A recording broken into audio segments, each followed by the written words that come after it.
And hello, welcome back to the Gay Racing Podcast. Zach and Alex are back with you to talk about another weekend of racing. IndyCar was at Laguna Seca. NASCAR had some wet racing at New Hampshire. Some very interesting, controversial topics to talk about. And Alex, it's our last. Wait, is it our last Pride Month episode? I think next week's technically still in Pride Month, so. Next Monday is July 1st, so this is our last episode that we are recording in the month of June.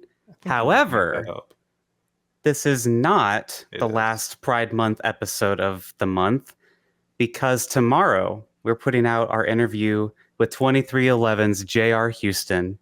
That was so fun. JR was amazing. I can't wait for you guys to hear that. Yeah, but we're celebrating Pride Month. We're going to continue celebrating Pride all year round. But, June we kind of go more all out. We also interviewed NHRA racer Travis Shoemaker earlier this month. That was a really good. Yeah. Check out. We had a great discussion with JR. We talked about obviously we talked about kind of how he got into the sport, what it kind of means to him, like being gay. Is there any differences he notices? How he's treated.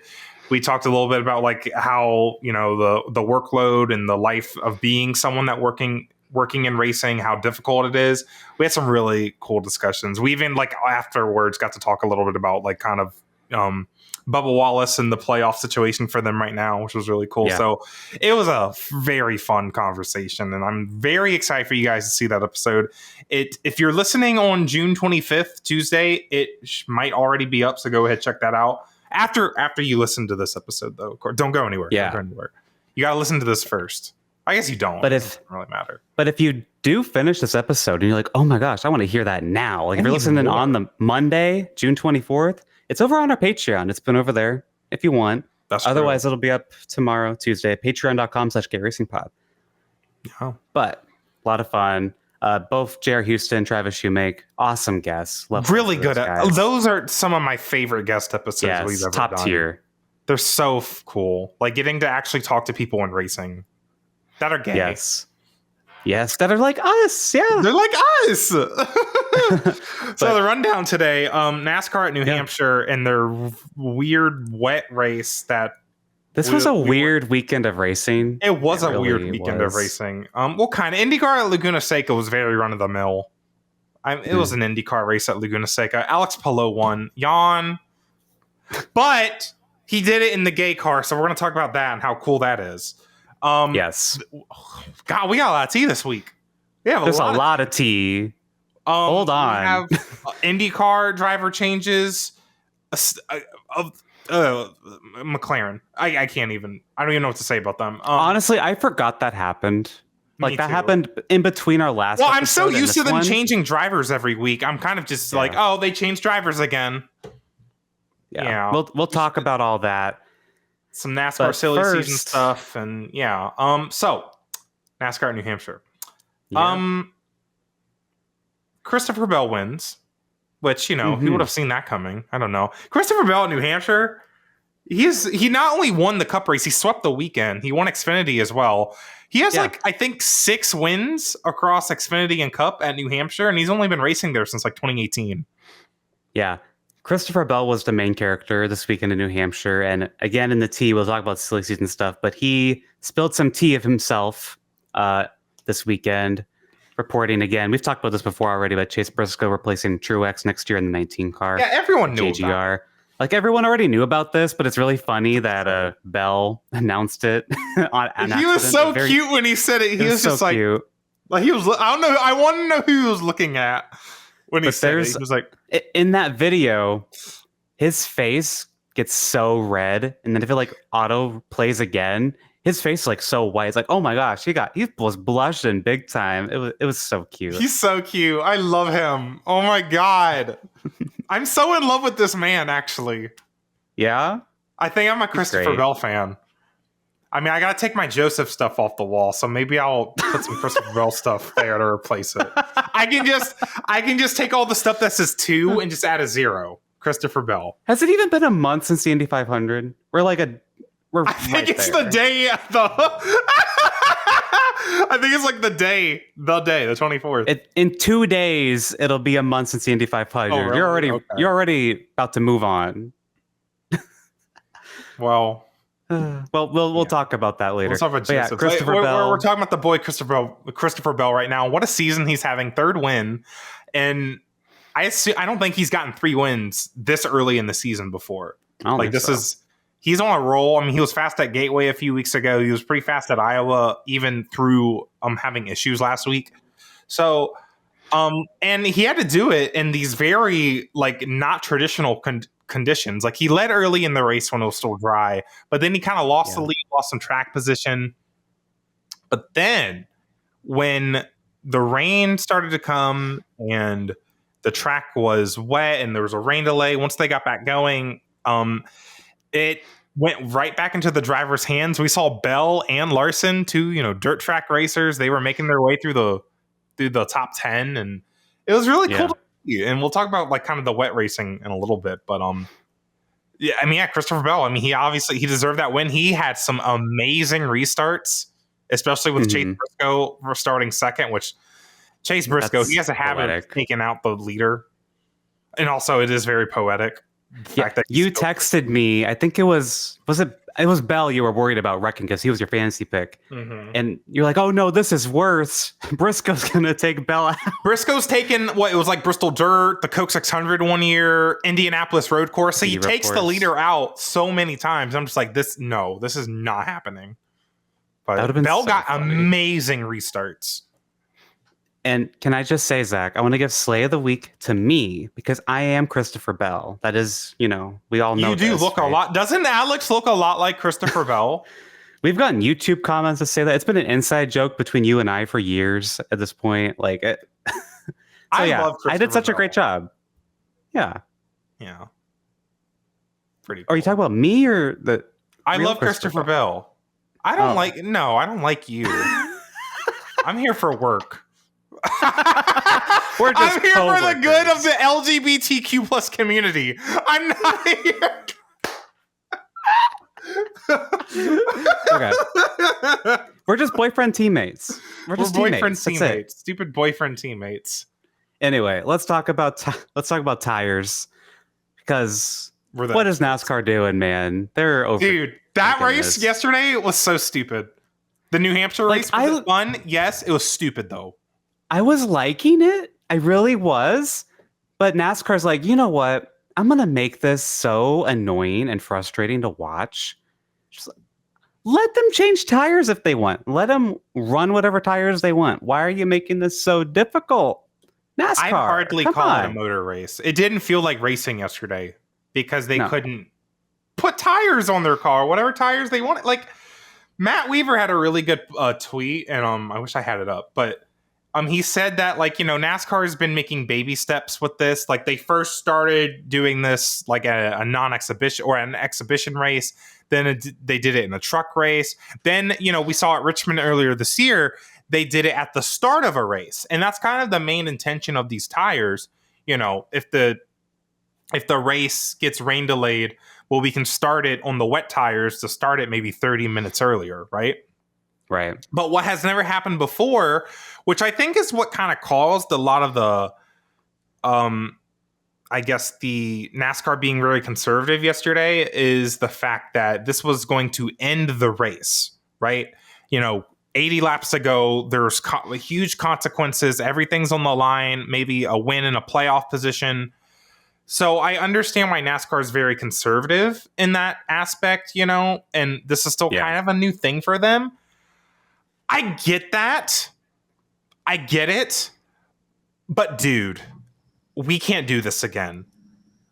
The training wheels are ready to come off because it was Joel Edmonds, who he's a horrible person, but he tweeted yesterday. He's like, the smart people are on the pit boxes, not at the tower, not in the tower.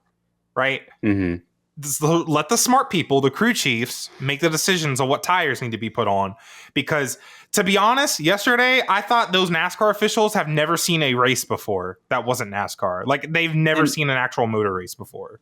So, two things. One, NASCAR also owns IMSA, so they know how to do this. I don't understand why this is so complicated. And by the way, same exact day, IMSA was also having a race that was impacted by rain. It's like, just call them up. Be like, hey, what are you guys doing right now? Let's just take some notes. But yeah. I digress. Second of all, I understand as well why NASCAR's taking baby steps with this. This is new. And I get it. They don't have the windshield wipers. They don't have the stuff that prevents the spray, whatever that's called. I forget.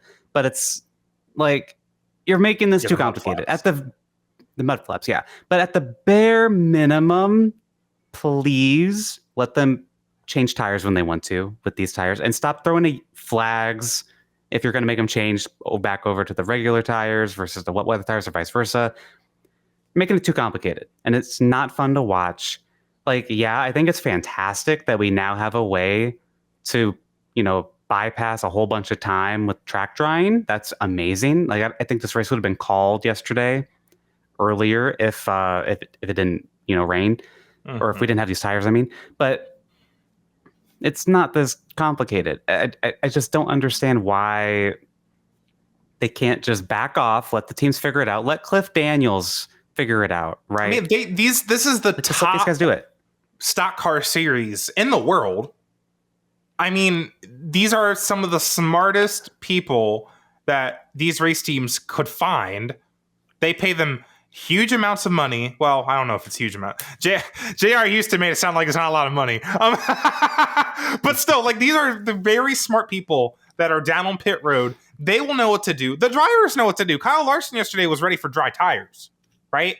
Like, yeah. And it would not make a disaster of a race. I think at this point we've figured out these wet tires to the point where I get being conservative in some aspects, but I think we're ready to let the teams control the strategy now, right? And again, I still hate like when they throw the caution to, like at Richmond, they threw the caution and be like, okay, time to go back to dry tires.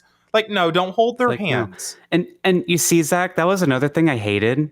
They were like, okay, a lot of drivers are like, these tires need to come off. We need new ones. NASCAR says, we are not going to let you change your tires. You have to keep these tires on. It's not even to go from like the regular tires away from the wet weather. No, like they're saying, no, you have to stay on these. You cannot even change from wet weather tires to another pair of wet weather tires. No. Yeah. You cannot change your tires. They paid for the tires too, by the way. Like, and then Zach, they changed their mind. Like, okay, actually, you can come and get. They had no idea what you were doing. But the thing is, they enforced it. It wasn't an option. It's so frustrating. It was. Like, why are you? No, it was so frustrating. They made me feel like I was genius. Like, right. And you mentioned like Kyle Larson was saying, I think we should go back to the regular tires, right? Well, let them do it. Let the 5 team do it. Yeah. Let's say Michael McDowell wants to stay on the wet weather tires. That would have been so cool. Let the 34 do it. That would have been so cool. I forget who said this, but remember the F1 race from a few weeks ago that Haas flew through the field on the wet tires, everyone else is on the intermediates. You could have really interesting strategies like that happening. You want to see passing? Just preventing it. Yeah, and I don't get it because they let stuff like that. Like, remember when Ty Dillon won a stage at the Roval? Mm-hmm. I get it's different that we're doing it on ovals, but like they've shown in the past that they will let them somewhat, make the decision to switch back to dries. Why were they so? I just almost don't get how conservative they were yesterday. And from this point on, I hope they hear the complaints from yesterday, because a lot of people in the industry were complaining about how that was handled yesterday. Well, yeah. I just think I would. Sorry. Next time, again, we cannot do this again. The teams need to be in control. Right. And I don't understand why they were so conservative either. Like, again, I do understand why. Like, what's the worst that can happen? Are you trying to prevent like a circus? Because it was still very goofy. We're still like, what, 14, 13 cautions in this race? Yeah, they're still wrecking every lap anyways. Like, even if it's a mess, who cares at this point? It's NASCAR. Like, just let them go for it. Yeah. And if it's bad, they'll figure it out. Like, look at I know the Indy Road Course is not on the schedule anymore, but look at last year. That race was so tame, and that race was a mess the first year or two. The teams and drivers figured these things out. Just let them go through the process, go through the motions, and figure it out. Yeah, it's a challenge too. It's a challenge for the teams because we want to see them in uncharted territory with how kind of equal these cars are. There's little creative things. There's not many creative things these guys can do to go faster. Well, this is one thing that gives some drivers and some crew chiefs a big advantage or choices to make, and that's what we want to see. We're watching a sport, but. And I don't know. I hope we get to the point where it's like every other racing series where rain tires is just switching to it's not a big deal. Like I still hate the non-competitive pit stops, and people bring up the safety of the crews. I get that, and maybe it's different because we have big, heavy stock cars, but like every other racing series in the world has live pit stops during the rain. Right. Maybe again, it's just the difference because our pit road's really tight. I don't know. I don't know what the problem is there. But, when we actually did have the actual racing going on, ignoring the weird mandated tire situations, the actual wet weather racing was a lot of fun, in my opinion. Mm-hmm. These guys were using the apron. They were using the outside. They were so low. They were going across like the commitment line. I was almost wondering, are you allowed to do that? But they were driving over where like the orange cone would be. Like the orange little square, they're just driving over it, like on the exit of 4. I'm like, oh my god, they are using on the pace laps. They're literally like in the infield, like the infield asphalt, like on the road course curbs. I think Ross Chastain was in the grass at one point trying to cool his tires off. Like that was so goofy, but like not in a stupid way. Like it was actually really funny. Right. Like it was actually a lot of fun. And then when the race initially does get red flagged, before all of that we just talked about happened, Tyler Reddick does end up leading this race as the race gets red flagged. And there was no lightning for like another 20 minutes or something. So my next question is, these tires are made for wet weather. Yeah. But we don't race while it's actually actively raining. And I understand that's not the purpose right now. And maybe it is in the future. But it's like, why do you have these tires then if we cannot race while it's like lightly raining even? It was not even raining before that huge like rain. It was like came. Very light sprinkling. Yeah, like they probably could have raced. I don't understand why they didn't. Yeah. And I get why they don't want wipers and mud. I think they don't want wipers and mud flaps on the cars because like if you have them on the cars, it's a huge aero thing. And they're trying to fix the short track package. I don't know. But, like, I was a little frustrated yesterday because it felt like they were waiting around. And, they looked like they didn't know what they were doing, which, to be fair, I don't think they did know what they were doing. They weren't sure what the call was to make because it was, again, do we call the race now because there's a bunch of rain coming? Do we go green for a few more laps on these wet tires, which I think is what they should have probably done? Until like lightning and storms come, and I don't know. I don't know what the right decision is, but I guess what they ended up doing, that wasn't okay. It was fine. It just seemed really confusing. Everyone was confused because the track, like it started sprinkling and raining a little bit, and then we just stopped and waited for the more rain to come. Yeah. Like we could have just kept racing. Again, just put on wet tires and go racing. Like you probably didn't even need to throw the caution. Like in 3 years, hopefully, in that situation, we don't even need to throw the caution. They just come down pit road, start putting wet tires on. Yeah. So, and by the way, shout out to NASCAR for actually waiting it out because they know they had these tires to be able to run in just wet.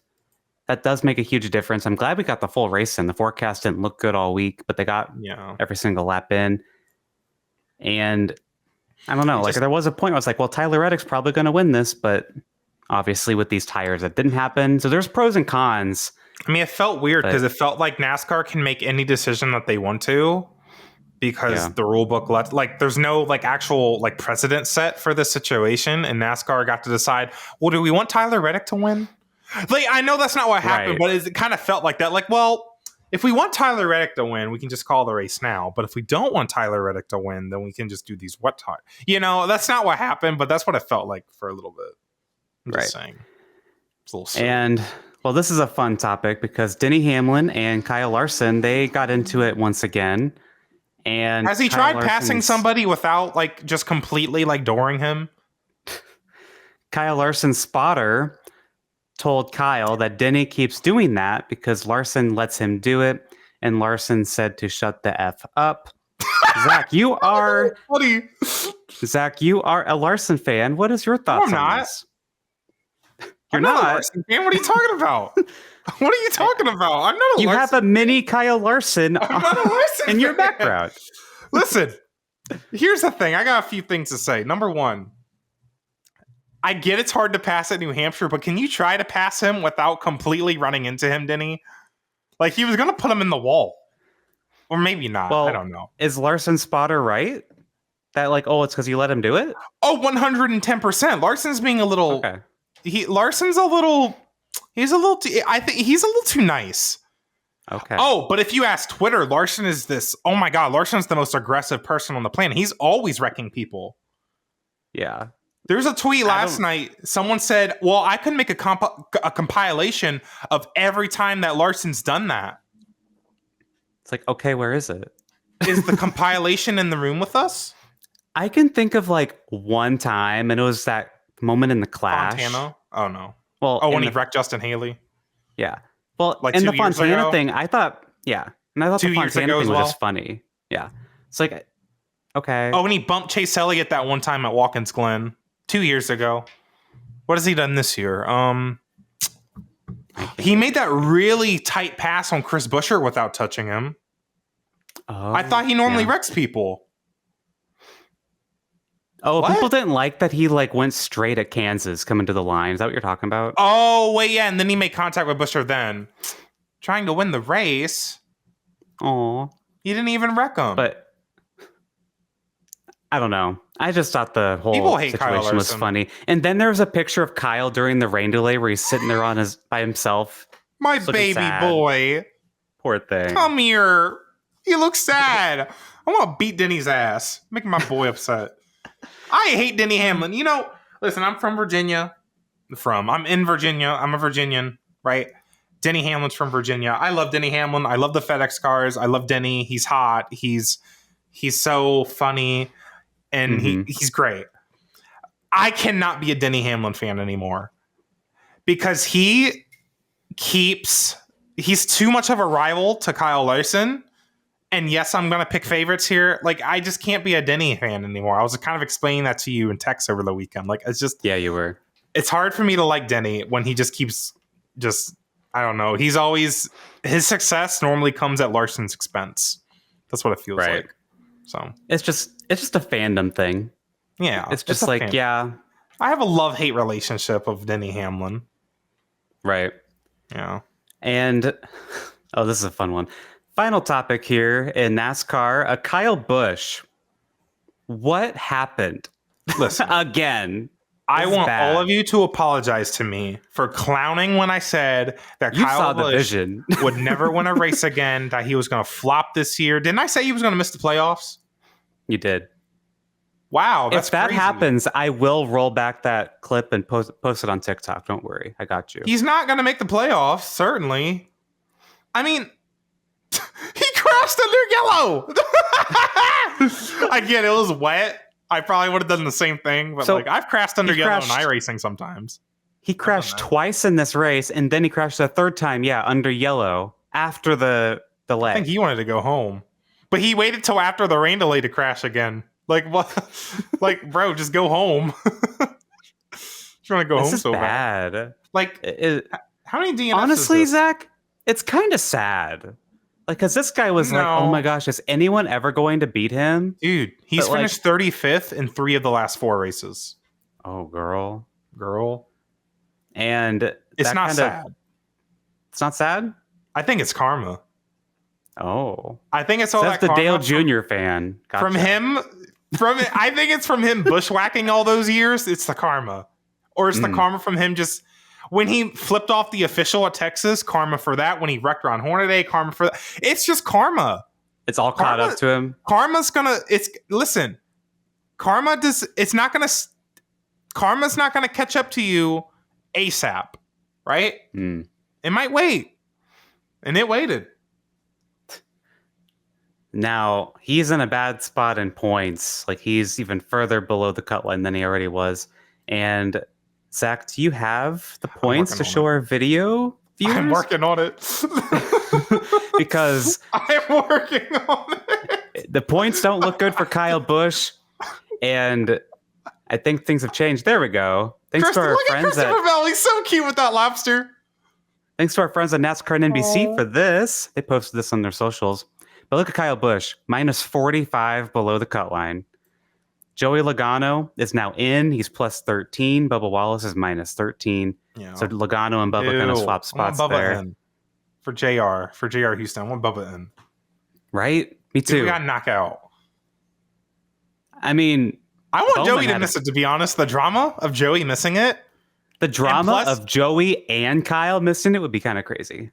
And like Joey is a legit championship contender if he gets into the playoffs, I feel like. So like I don't know. But and Joey, I mean, they were running good yesterday. They just had thank God they got stage points. You know, it was one of those stage racing things where they got a lot of stage points. So I mean, while did they DNF yesterday or they finished kind of not good? I think I don't remember if they DNF'd. 30 seconds. I think Joey got they finished 30 seconds. But I was going to say Alex Bowman had an engine issue. He lost quite a few points. He's now plus 59.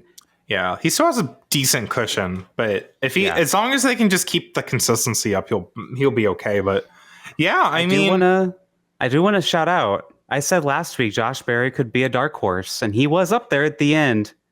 He's now on this board. He's in 20th in points. He's minus 73. What a run. I don't know if SHR and the 14 will have speed, kind of like Penske, if they'll have speed on the mile and a half or not. But if they do, Josh Berry could be a threat for making it on points, low key. And Josh Berry is on a run right now. Like he's got, you know how Gateway he like wrecked out, and then Sonoma, I think he also got in a wreck at Sonoma. Well, if you exclude those races, he has 4 straight top 10s. Wow. I'm looking. So 2 of them being third place finishes. Like he's doing really good right now. And guess what? Nashville is his home track, right? Oh yeah. Yeah. I'm not saying that he's my pick to win, but like he could be. I think he's a dark horse going into Nashville. You know. Yeah, I just don't know how much speed the Fords will have on the mile and a half. You know, I guess it's not mile and a half. It's like 1.3. It's a mile and a third. It's really flat. It's such a weird. I don't even know what package they're running in Nashville, to be honest.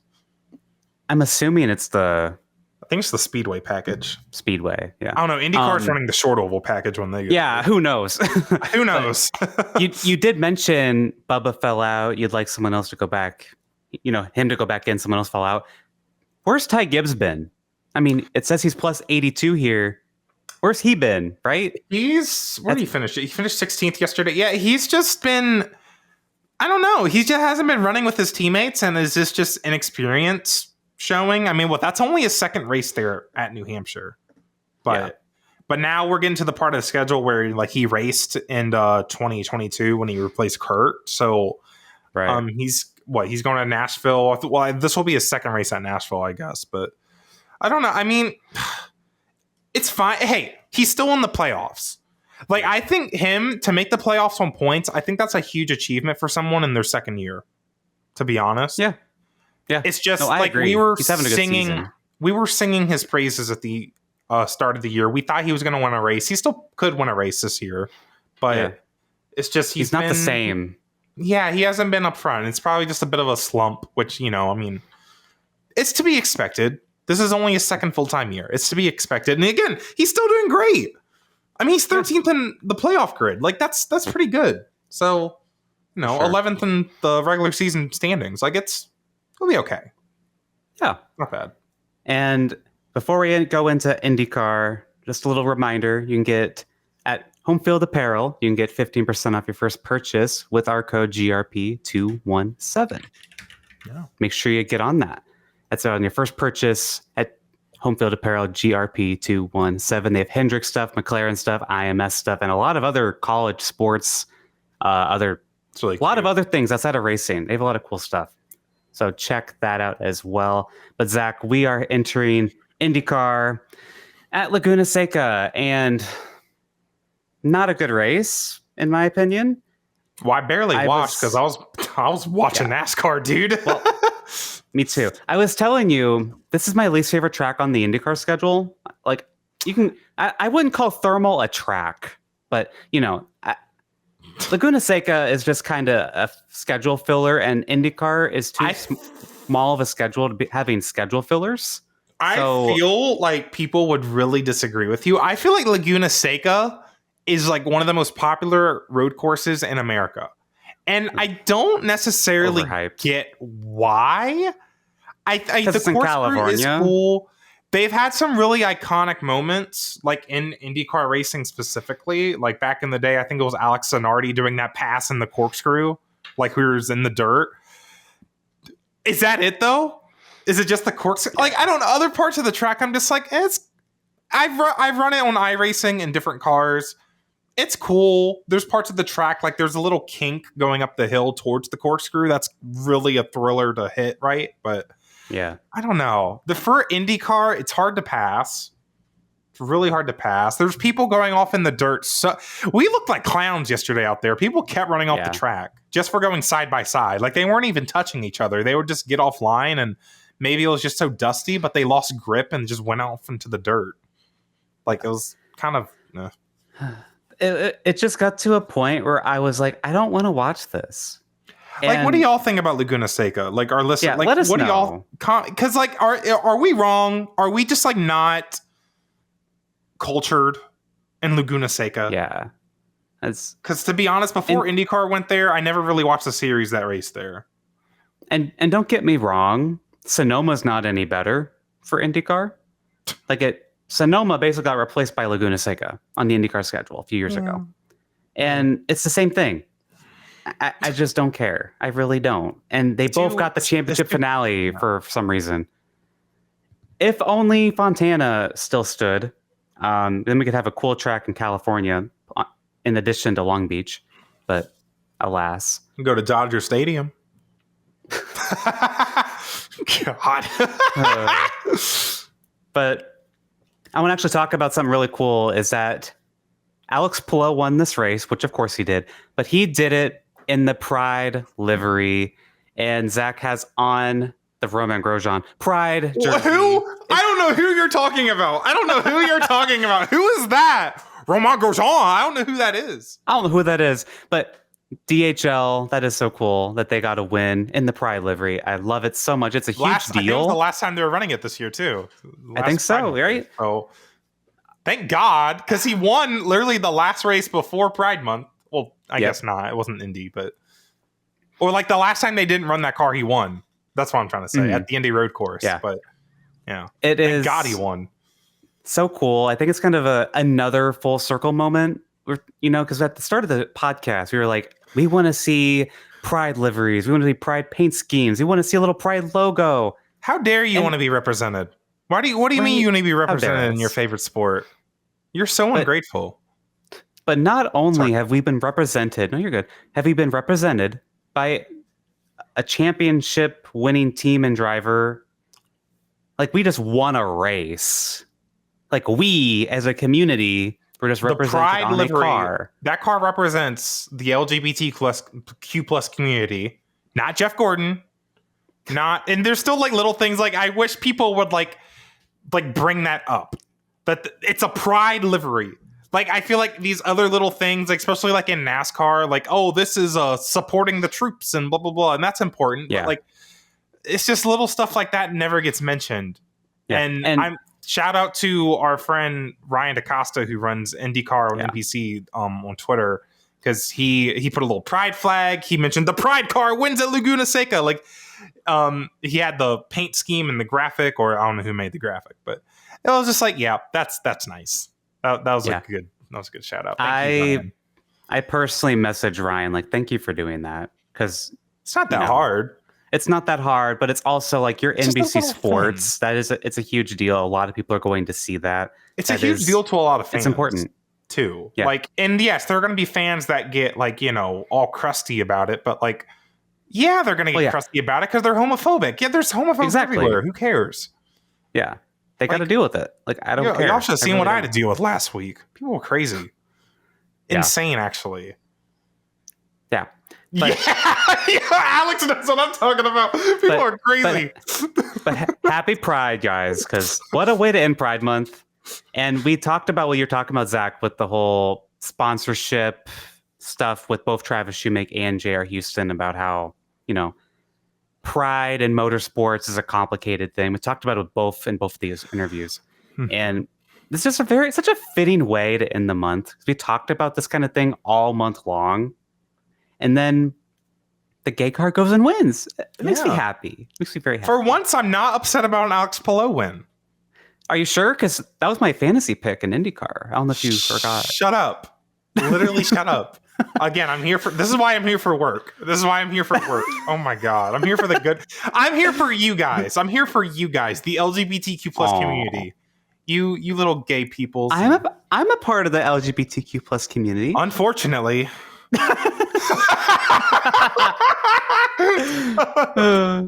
my gosh. I have a Slay of the Week to give out if we're ready to move on to the topic. I want to give Slay of the Week to Colton Herta. What?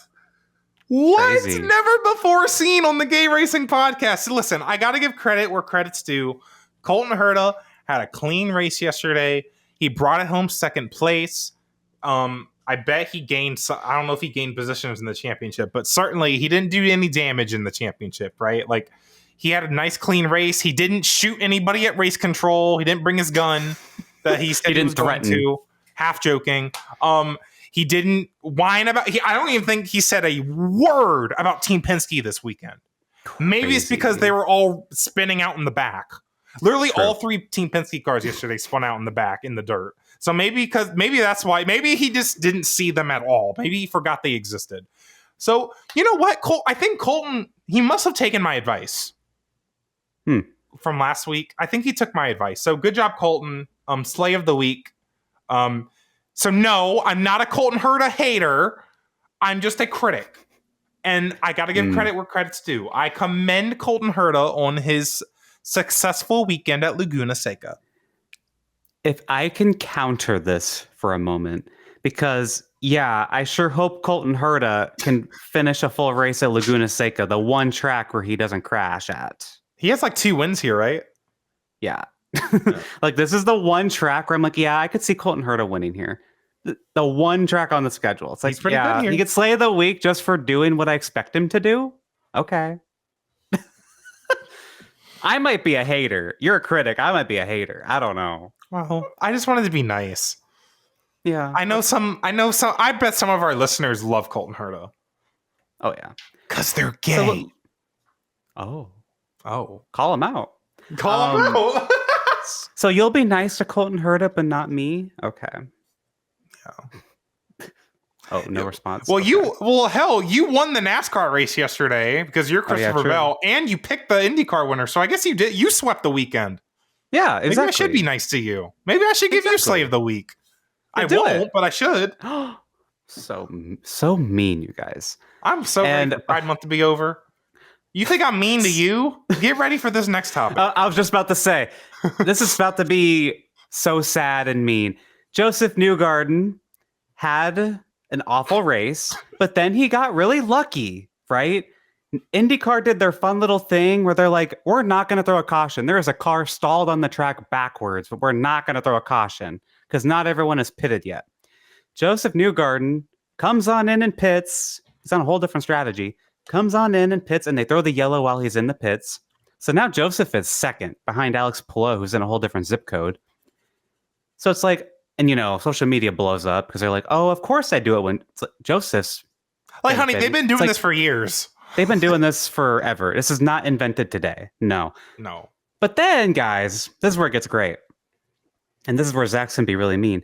Joseph is second and then falls to fifth and then spins. And Zack, what do you have to say about that?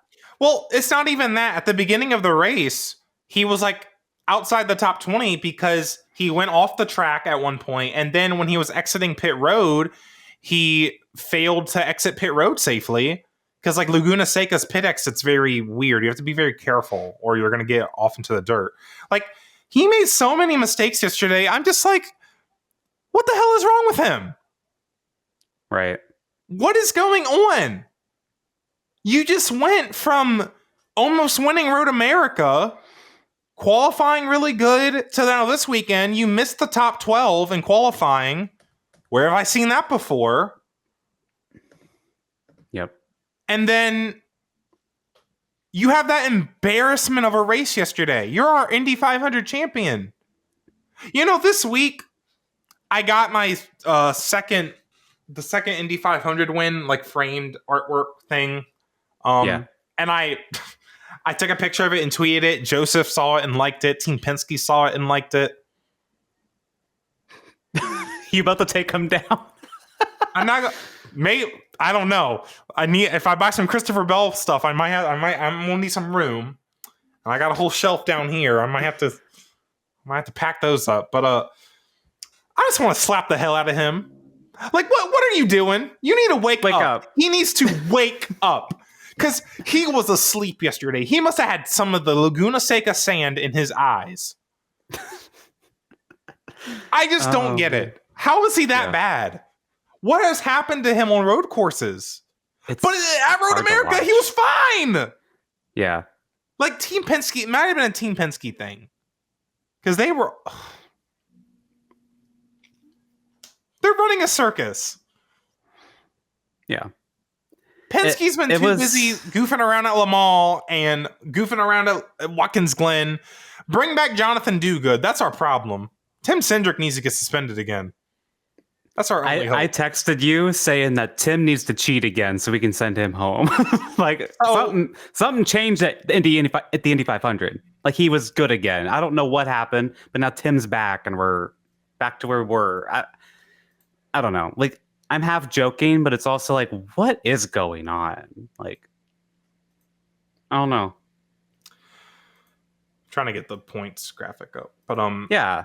Let's talk about the IndyCar points, because Alex Palou has a 20-point lead again over Will Power. Then Scott Dixon's another 10 back, and Colton Herta's from 7th up to 4th in points. Yeah, again, slave of the week. Kyle Kirkwood in 5th too.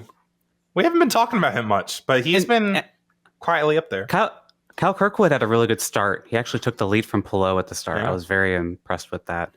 And as you can see, Joseph's way down there toward it in 9th. This is going to be Joseph's probably worst season on record, if I had to guess. I think, wasn't last year's worse, like, statistically? I mean, no, well, he finished 5th in points in 2018. Because didn't he still finish, like... one.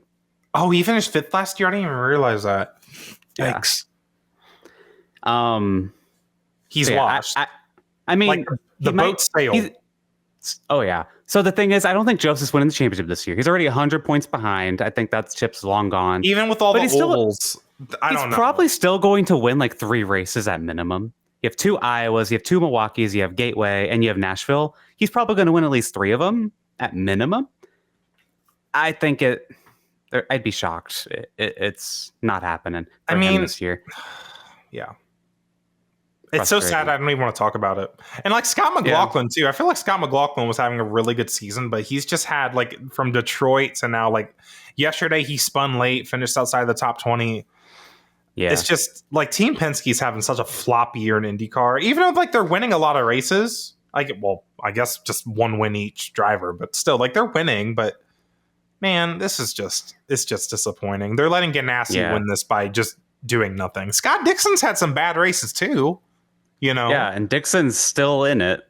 Yeah, like it's just I don't know, man. You gotta limit the damage, and I don't know. Alex Palou is just like, who's gonna challenge Alex Palou? Right. Because I don't think Will Power's got him doing it. Yeah. Well, it's over. That'll be something to follow. I think it is Jover. What's that name? That's gonna be a great battle that I won't be watching. That's honestly, let Palou carry the pride flag all year round. I'll root for him because Joseph ain't winning this year. So sure. But let's get into the tea, shall we, Zach? Yeah. Are we ready? Yeah, I am ready. Because we got a lot of tea to talk about. We're gonna zoom in. Hopefully, Zach doesn't have an earthquake over there.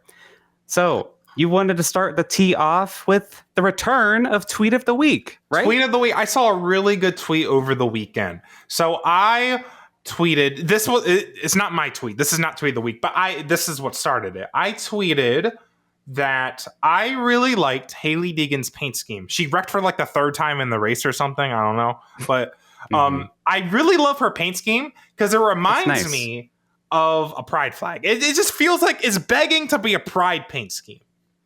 And then someone replied, who was it? It was Samuel Frey on Twitter.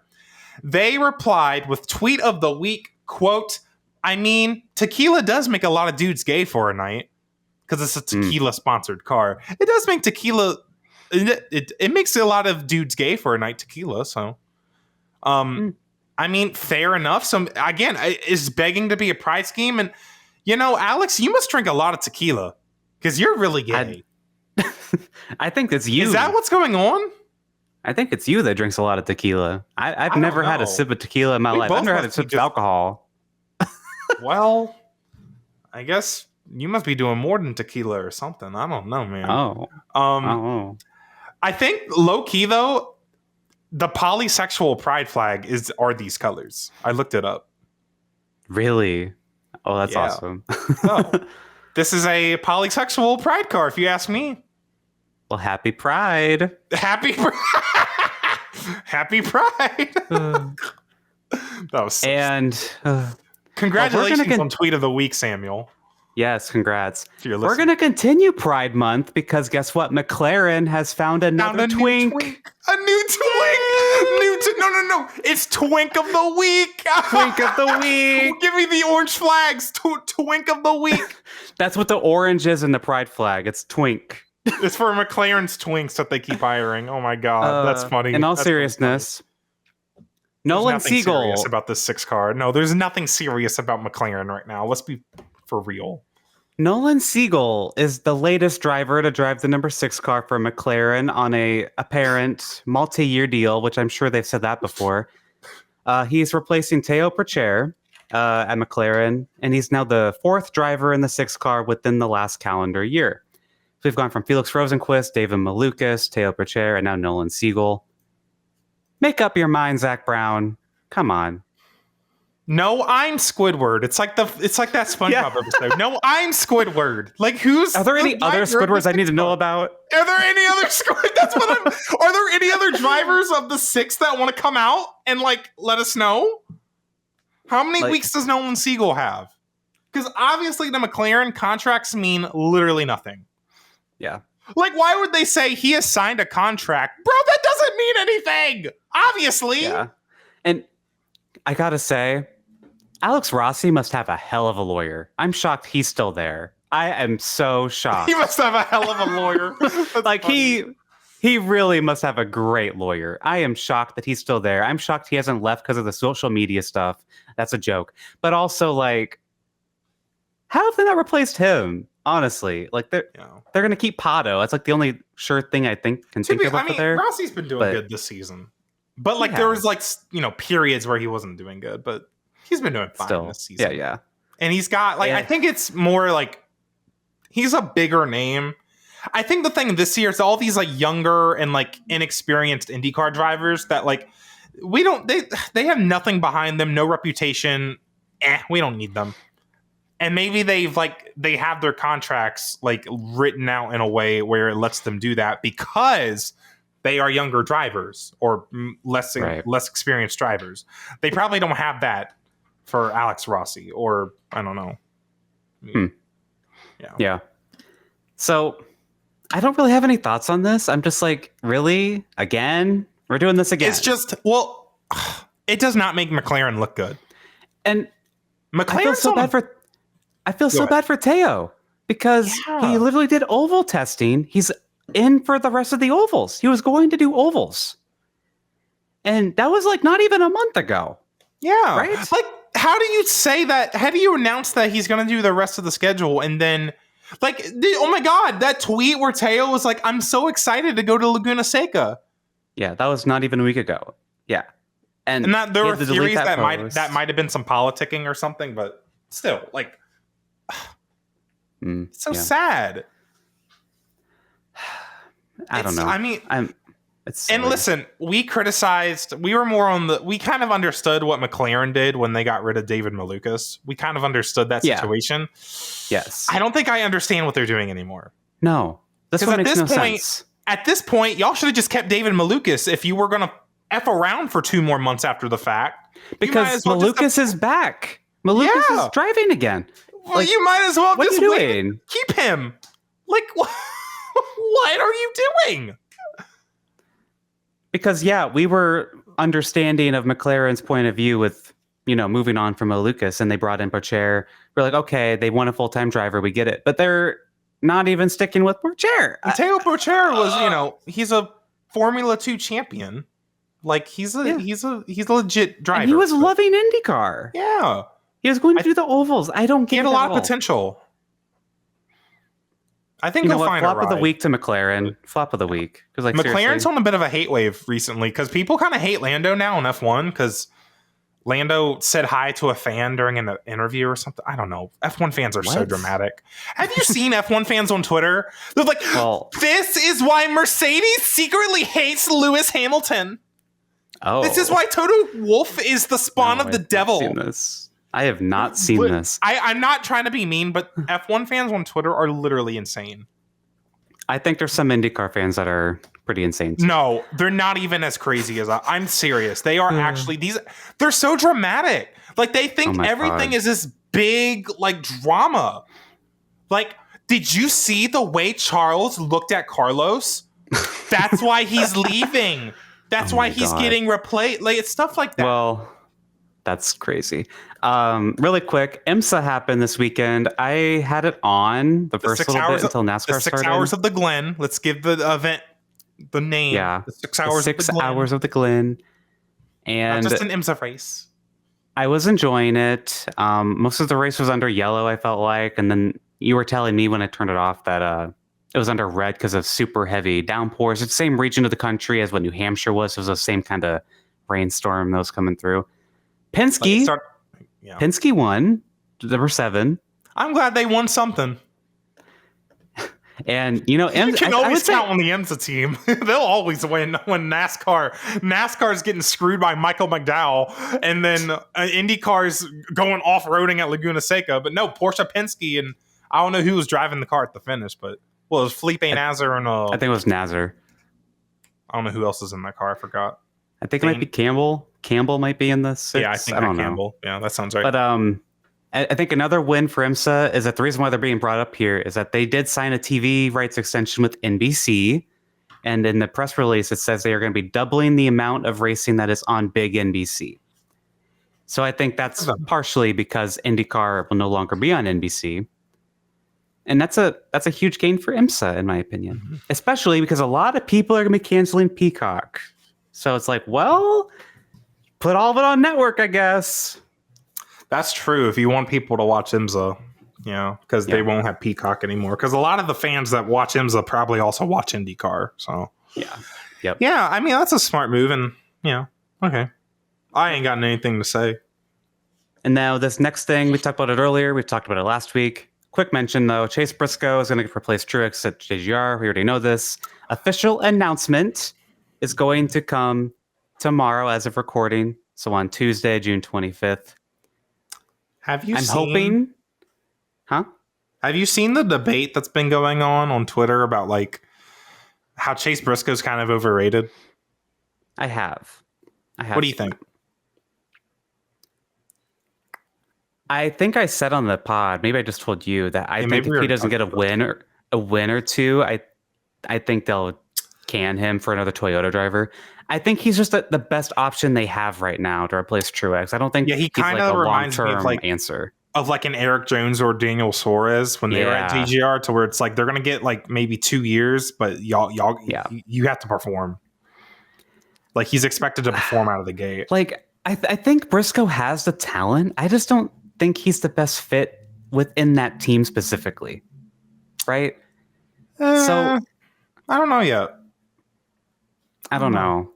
But we'll see what happens with that. But I think there's potential. I think if he doesn't get at least 2 wins, like first 2 years, I think they throw him out. I still don't get why they. It's like every other driver that gets brought up, like Corey Heim and Noah Gragson, they're like, oh well, they don't have a good relationship with Ty. Okay, Ty's not running the team. Ty needs to get over it. Ty needs to get over it. Sorry, but would Gragson be a better choice than Briscoe? If you ask you kind of said that last week. Yes. Yeah. I think Gragson has a lot of potential that's not been tapped in yet. But in defense of Briscoe, he's been at Stuart Haas Racing, which hasn't been the best the past couple of years either. And Briscoe has won a race. Like, he's won a race. He just finished second yesterday. I mean, yeah, it's fine. So I don't know. I just feel very really neutral know about what Briscoe it. has. Yeah, I just feel very neutral about it. I mean, we know he's a talented race car driver, but yeah, I don't know. We'll see what he can do. I guess. Yeah. I'm wondering how long this contract's going to be. I bet it's 2 years. Yeah. I'd be shocked if it's more than 2, because I think they want to see how he does, and then if not, one of their mini Toyota drivers will be ready for that ride. That'll be interesting. I was going to say, I hope Christopher Bell is who introduces Chase at the press conference. I think that. I hope they troll. I hope they could bring Carl Edwards in for no reason, just a troll. They could, hilarious. Or they have Martin. I think I said this before we recorded. They gotta have Martin come in and announce that he'll be driving the 19 next week. Like next week, Martin will be in the 19 car. Yeah, because now they're gonna have to do something funny. Because now we all know it's gonna happen. And we still have more tea to come, guys. Stay tuned in here. Stay locked in. We have more NASCAR schedule changes for next year. This is reported by Jordan Bianchi on the Teardown podcast. He says that Atlanta, we already knew this, as well as Homestead and Watkins Glen are going to be leaving the Cup Series playoffs for next year's schedule. Darlington, New Hampshire, and Gateway will be entering the playoffs. Okay, so Atlanta, that makes sense. Yeah, Go ahead, Alex. Go ahead. I do want to say, I think Gateway, I kind of saw that coming with IndyCar moving to June. And I actually like that. I think that move makes sense because Gateway to me, maybe it's just because IndyCar's been there, but it's always given me like an August, September kind of date vibe. I'm hoping it's a night race. Maybe I would go. Girl, it won't be a night race. You think they're going to make that a night race? Maybe it'll be Sunday night. No? Night race. That'd be nice. But I kind of saw that coming, kind of with the IndyCar schedule announcement. The one thing that I don't like is that we're also getting New Hampshire. New Hampshire and Gateway are very similar. I don't know. What do you think? And they're not like in the playoffs, you want, the best tracks on the schedule, right? Not only racing quality wise, but facility wise, right? New Hampshire doesn't even have lights. You know what I mean? Like, it's like, what happens if it, and maybe the weather, I mean, to be fair, New Hampshire's had a lot of struggle with weather in June and July and stuff, and its traditional date. New Hampshire used to have a playoff date, used to open the playoffs or be close to the opening of the playoffs. So if it's going back to that kind of date, I feel like normally it had better weather then. I can see why. I just don't agree with it. I just don't agree with it. Like, I don't think you can. It's gonna suck. I don't know. I mean, I'm not even a hater of New Hampshire. Like, yesterday's racing before the rain wasn't that horrible. It wasn't great though either. It's not like, why are we getting rid of Homestead?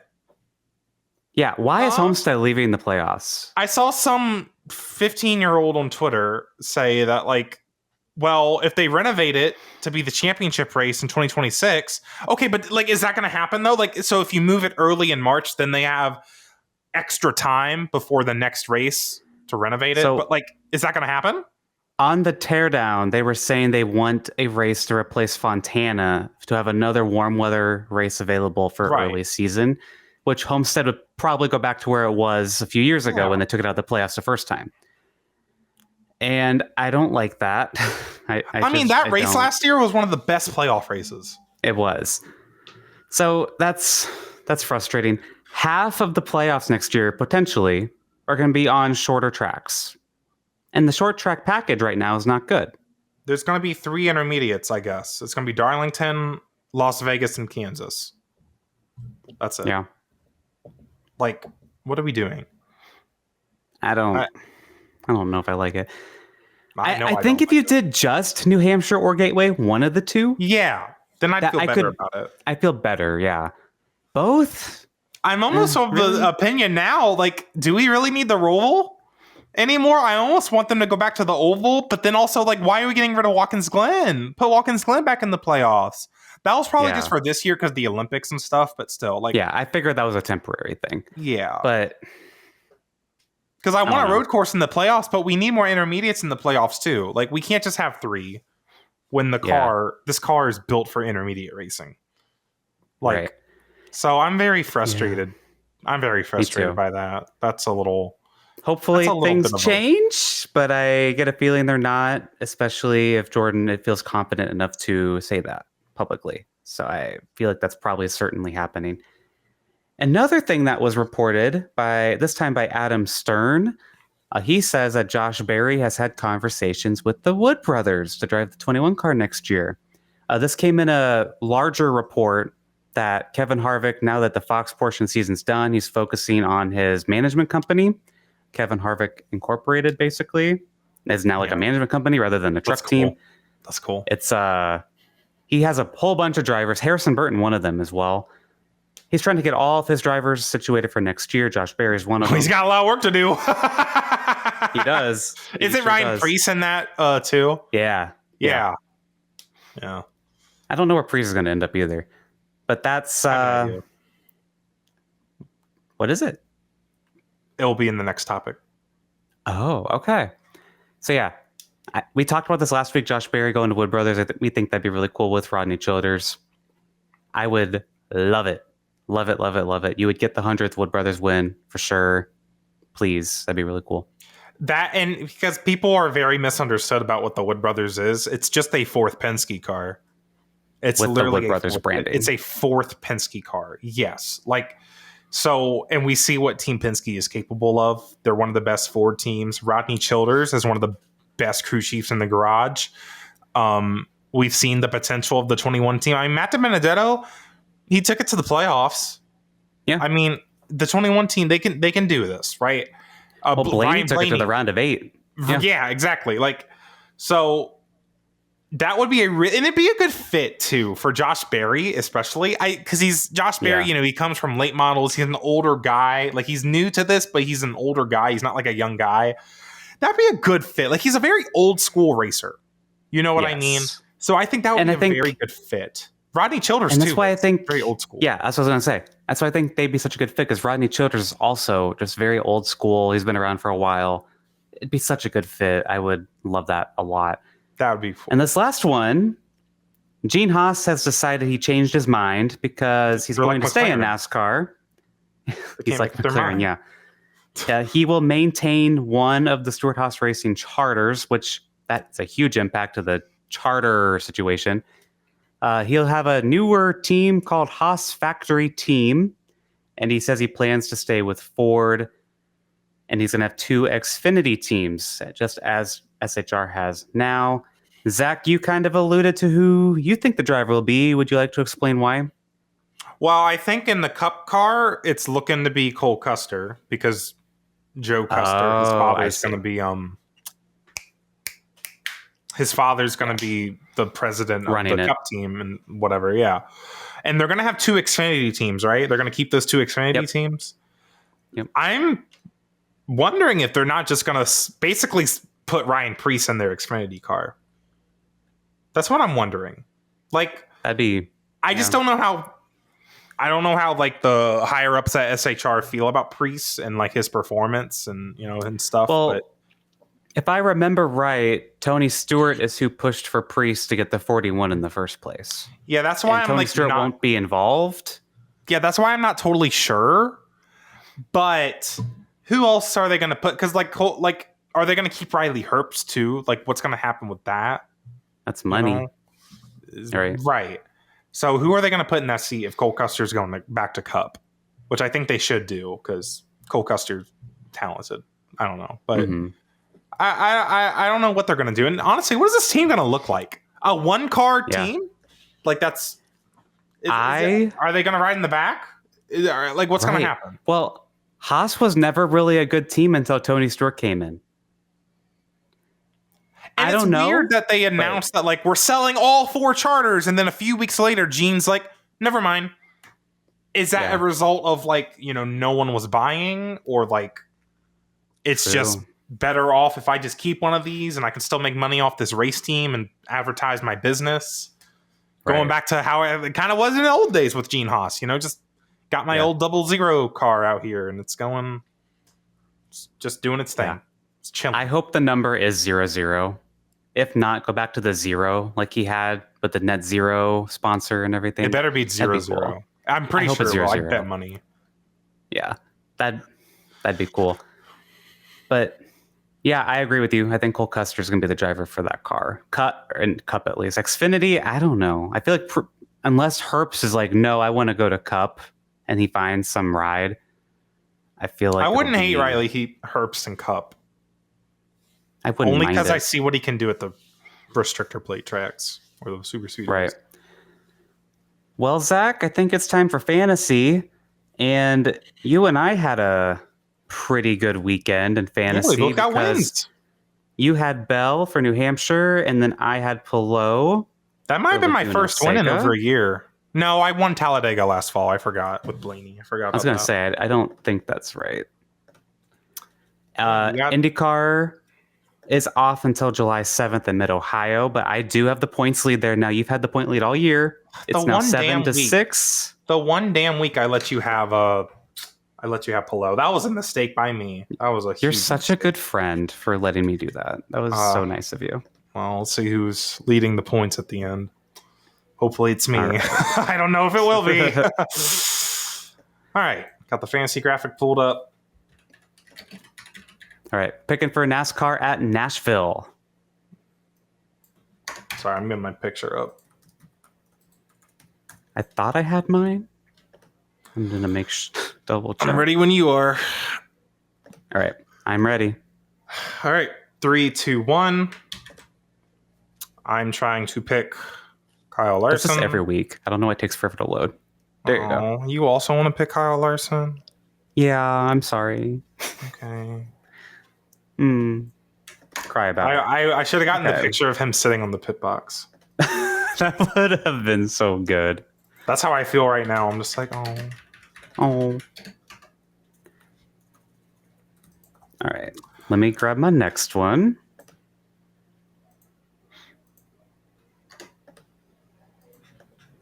Do I want to think about this? All right. I'm ready. Yeah, I'm not. Okay. All right. 3, 2, 1. I'm trying to pick Chase Elliott, and Alex is picking Denny Hamlin. Yep. Okay. I almost did Chase. He was going to be my third.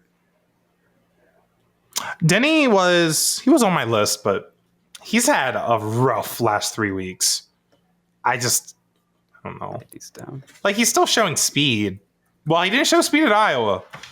And he didn't really... He was kind of fast. He was fast at New Hampshire, at least, but... We ain't going to Iowa. We're going to Nashville. We ain't going to Iowa. Okay, bitch. But I'm just saying. No, I get that. Chase Elliott's a good pick, too. He's probably going to finish top 5, top 10. Yeah. Yep. I have a vibe that he could win. Like, I'm kind of against picking Chase because, like, I want to get wins, you know, get these points stacked up like you did last year. But, like... he won here 2 years ago. So I just have a feeling. I just have a good feeling about him this weekend. I don't know. I had a feeling about Bell last week. I have a feeling about Chase. You know who I wanted to pick? I almost wanted to pick Ryan Blaney because he's been running really good lately. I just looked at his stats at Nashville, and I know there's only been 3 races, but like he's not very good at in one of them. Yeah, that might be why. He's just not very... I don't know. He hasn't been very good at Nashville, but maybe I haven't been paying attention enough. I don't think a Ford at 1.5 miles is a good pick right now either. 1.33 miles? 1.33 miles. But like, I'm serious though. It's not even like the banking's not high. Like it is more of it's kind of like Iowa, where it's like a intermediate short track, low key. Okay. Like there's a lot of braking that's involved. Like they have to use a lot Didn't of I pick Denny at Iowa too? This might be bad, actually. No, you picked no, because who did you pick? No, you picked Denny. I don't know. You picked Denny at Sonoma. Oh, it was Logano. I had Logano at Iowa. Yeah, you picked Denny at Sonoma, and that didn't work out for you. That's what it was. Oh wait, and I had Chase, so he'll blow the engine again. Hopefully. And we are tied in NASCAR fantasy. We're now halfway through the season. It is now 11-11, and again, IndyCar. So everything we did didn't matter. We're just reset. Halfway to go. Yep. Reset. Halfway to go. Back where we started. All right. You know what? 11-11. I'm going with the 11 car. So we got both our wins with JGR this year at very weird races. Bristol's weird race and New Hampshire's. That's impressive picks for us. We picked some impressive winners. Yeah, we're very unpredictable. Very unpredictable races. For sure. And as we come to the end of another episode, please go check out tomorrow, or if you're listening to this later, check out our JR Houston interview. If it's June 25th, then it's probably already up. So yep. It was so much fun. We've wanted him for a very long time on the pod, and chatting with him was fantastic. If you're listening to this on the 24th of June of 2024, it is on Patreon right now. So you can go check that out early if you would like. No pressure, though. It'll be on YouTube and podcast platforms later. And you can also check out the Travis Shoemaker interview. We mentioned him as well earlier. Both of them fantastic guests. And we talked a lot about getting sponsorship and, how sponsors work with Pride and everything. It was both fantastic interviews. Thank you for support on both of those.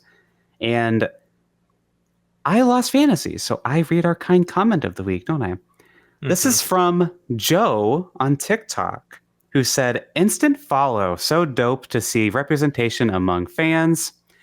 That's all he said. Short and sweet. That was very kind of you, Joe. Appreciate it. You can follow us on TikTok. Important. Gay people belong in motorsports. Yep. Period. Happy Pride. Happy Pride. You can find us on TikTok like Joe at Gate Racing Pod. You can leave us a 5-star review on Apple. You can leave us a 5-star review on Spotify. Written Apple reviews, we'll read them if they're 5 stars.